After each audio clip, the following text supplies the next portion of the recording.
IPL 2026 mini వేలం Abu Dhabi వేదికగా ఈరోజు మధ్యాహ్నం 2 గంటల 30 నిమిషాలకు మొదలవనుంది.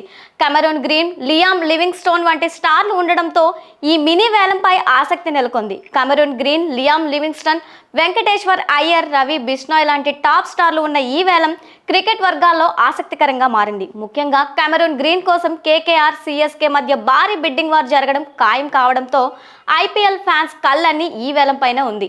ఐపీఎల్ వేలంలో 2 కీలక నియమాలు ఉన్నాయి. అవి silent tie breaker rule, accelerated round. ఈ రోజు జరిగే ఐపీఎల్ 2026 మినీ వేలం నేపథ్యంలో ఈ 2 రూల్స్ ను అర్థం చేసుకుంటే అసలు వేలం ఎలా నడుస్తుందో పూర్తి స్పష్టత వస్తుంది. ఈ రూల్స్ ఎప్పుడు అమలవుతాయి? సైలెంట్ టై బ్రేకర్ అనేది ఐపీఎల్ వేలంలో అత్యంత డ్రామాటిక్.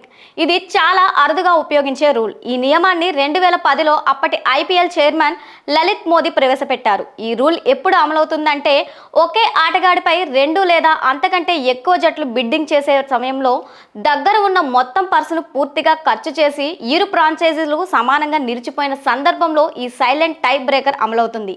ఇలాంటి సమయంలో 2 ఫ్రాంచైజీలు కూడా సీల్డ్ కవర్లో ఓ అమౌంట్ రాసి బీసీసీఐకి అందిస్తాయి.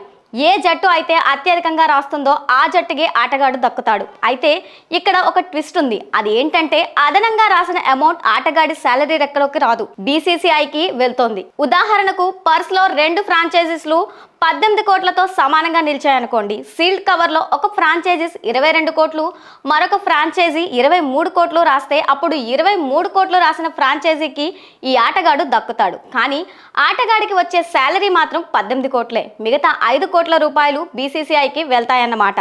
ఈ మొత్తాన్ని ఆ ఫ్రాంచైజీ బీసీసీఐకి 30 రోజుల్లో చెల్లించాల్సి ఉంటుంది. ఐపీఎల్ చరిత్రలో టై బ్రేకర్ 3 సార్లు ఉపయోగించారు. 2010లో కిరణ్ పొల్మార్డ్ కోసం ముంబై, చెన్నై, ఆర్సీబీ, కేకేఆర్ మధ్య తీవ్ర పోటీ నెలకొంది. ముంబై సైలెంట్ టై బ్రేకర్ తో సొంతం చేసుకుంది. 2010లోనే షేన్ బాండ్ కోసం కేకేఆర్, దక్కన్ చార్జర్స్ పోటీ పడి ఫైనల్ గా కేకేఆర్ సొంతం చేసుకుంది. 2012లో రవీంద్ర జడేజా కోసం చెన్నై, దక్కన్ చార్జర్స్ పోటీ పడ్డాయి. చెన్నై భారీ సైలెంట్ బిడ్ తో జడేజాను దక్కించుకుంది. 2012 తర్వాత గరిష్ట బిడ్ పరిమితులు తొలగించడంతో ఈ రూల్ వినియోగం తగ్గింది. ఇక రెండవది యాక్సిలరేటెడ్ రౌండ్. వేలంలో అసలు గేమ్ ఇక్కడే మారుతుంది. ఐపీఎల్ 2026 మినీ వేలంలో ఈ యాక్సిలరేటెడ్ రౌండ్ 70 మంది ఆటగాళ్లు బిడ్డింగ్ పూర్తయిన తర్వాత ప్రారంభమవుతుంది.